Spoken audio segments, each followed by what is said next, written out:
Hello, scholars, and welcome to week 5 of Applying Philosophy to Modern Global Issues. Starting this week and continuing for the following 3 weeks, our class will be participating in a special GOA Flex course called U.S. Elections in the World. You'll be invited to a different Canvas website where you will join with about 400 other students from schools across the country and around the world. There, we'll be discussing the key issues in the upcoming presidential campaign. This course has been timed to coincide with the upcoming presidential debates between Republican nominee Donald Trump and Democratic nominee Hillary Clinton. These sessions will be hosted by professional journalists who will respond to your questions. In week 1, we'll be discussing the ways that U.S. defense and security concerns have worldwide implications.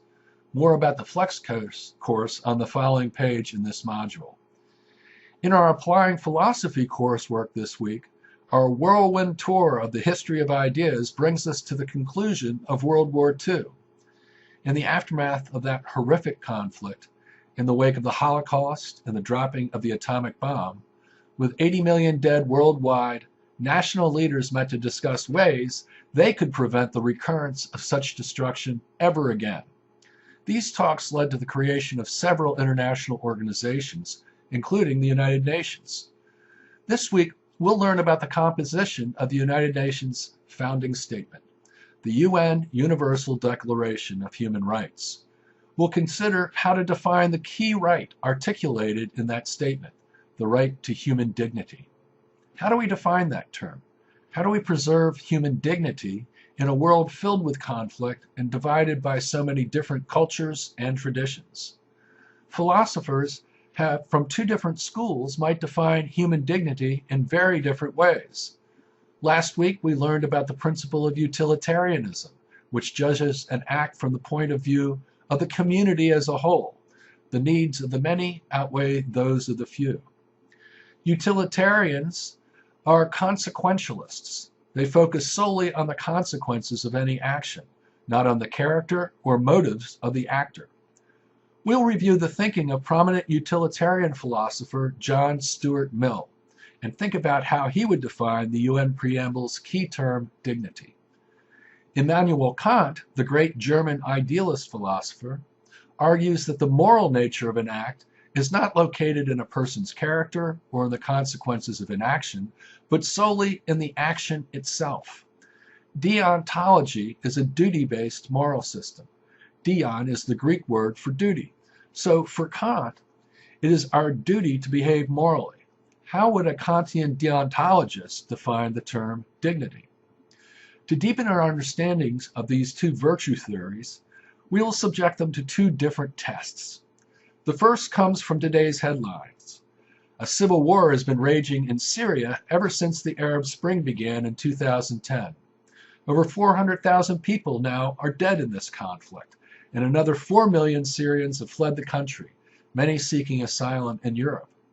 Last week, a UN food convoy bound for the besieged city of Aleppo was bombed. The question you will consider in an extra credit discussion is, should the president order the U.S. military to forcefully intervene to end the conflict?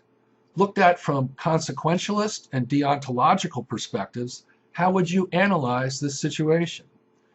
The second test we will consider is a famous and intriguing philosophical thought experiment, the trolley problem.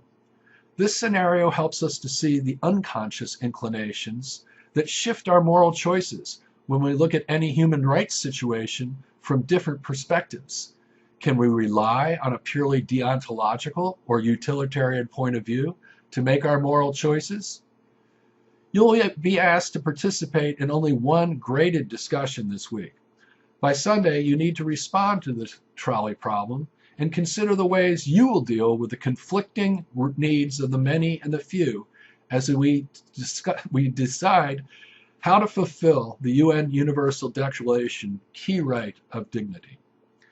As we move forward in the course, you need to apply your own conception of morality to the global problems in India, America, and throughout the developing world. As you move forward in your life and develop your own moral code, Thinking carefully about which moral philosophy you choose to embrace will help you to manage the ambiguous situations that life will throw at you. I'm looking forward to seeing you at the U.S. election site and seeing you on this site later this week. Bye now.